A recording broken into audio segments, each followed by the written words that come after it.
Download কৰিব বিচাৰে চাৰ্টিফিকেটখন ডাউনলোড কৰিব বিচাৰে এই বক্সত আপোনালোকে নিজৰ চাৰ্টিফিকেট নাম্বাৰটো দি কিনে ডাউনলোড কৰিব পাৰিব। নমস্কাৰ, হীৰকজ্যোতি 2.0 চেনেলটোৰ এটা নতুন ভিডিঅ'লৈ আপোনালোকক পুনৰবাৰ স্বাগতম জনাইছোঁ। আজিৰ এই ভিডিঅ'টি অতি এক গুৰুত্বপূৰ্ণ ভিডিঅ' হ'বলৈ গৈ আছে। আশা কৰোঁ আপোনালোকে শেষলৈকে চাব আৰু ভিডিঅ'টিৰ পৰা অকণমান হ'লেও উপকৃত হ'ব।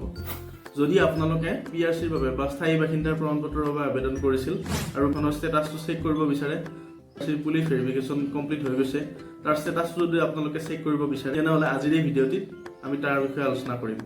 আপোনালোকে কেনেদৰে চেক কৰিব, কেনেকৈ PRCখন ডাউনলোড কৰিব, সকলোখিনি আমি আজিৰ ভিডিঅ'টিত আলোচনা কৰিম।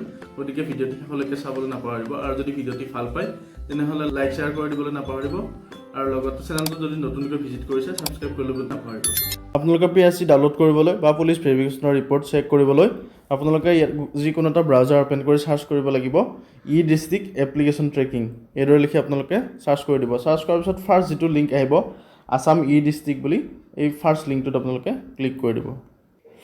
ক্লিক কৰাৰ পিছত অলপ টাইম ৱেইট কৰি দিব। দিয়াৰ পিছত আপোনালোকৰ সন্মুখত এনেকুৱা এটা ইণ্টাৰফেচ খোলা যাব। এতিয়া আপোনালোকে ইয়াতে কেইবাটাও অপশ্যন দেখা পাব।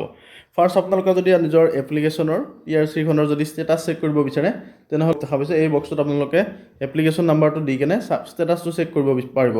আৰু নহ'লে যদি আপোনালোকে যদি ডাউনলোড কৰিব বিচাৰে চাৰ্টিফিকেটখন ডাউনলোড কৰিব বিচাৰে এই বক্সটোত আপোনালোকে নিজৰ চাৰ্টিফিকেট নাম্বাৰটো দি কেনে ডাউনলোড কৰিব পাৰিব। এপ্লিকেশ্যন নাম্বাৰটো আপোনালোকে PRC অনলাইন কৰাৰ দিনা যিখন একনলেজমেণ্ট ওলাইছিল তাত আপোনালোকে নিজৰ এপ্লিকেশ্যন নাম্বাৰটো পাব। এতিয়া মই আপোনালোকক চিম্পলি ডেমৰ বাবে এখন এপ্লিকেশ্যন নাম্বাৰ এটা দি কেনে আপোনালোকক দেখাই আছোঁ। এনেদৰে আপোনালোকে এপ্লিকেশ্যন নাম্বাৰটো ফিল কৰি তলত থকা ষ্টেটাছ অপশ্যনটোত ক্লিক কৰি দিয়াৰ লগে লগে আপোনালোকৰ এপ্লিকেশ্যনৰ ষ্টেটাছটো ইয়াতে শ্ব' কৰিব আৰু তাতে যদি আপোনালোকৰ এপ্লিকেশ্যনখন এপ্ৰুভ হৈছে তেতিয়াহ'লে আপোনালোকে তাতে চাৰ্টিফিকেট নাম্বাৰটো পাই যাব আৰু তলত তেতিয়া চাৰ্টিফিকেট নাম্বাৰটো দি কেনে আপোনালোকে নিজৰ চাৰ্টিফিকেটখন ডাউনলোড কৰি ল'ব পাৰিব। আজি ভিডিঅ'টো এইখিনিয়ে আছিল। নেক্সট ভিডিঅ'টিত আপোনালোকে পুলিচ ভেৰিফিকেশ্যনৰ ৰিপৰ্ট কেনেদৰে চেক কৰিব তাৰ বিষয়ে আমি আলোচনা কৰিম। তো চেনেলটো ছাবস্ক্ৰাইব কৰি বেল আইকনটো প্ৰেছ কৰি দিবলৈ নাপাহৰিব। ধন্যবাদ ভিডিঅ'টো শেষলৈকে চোৱাৰ বাবে।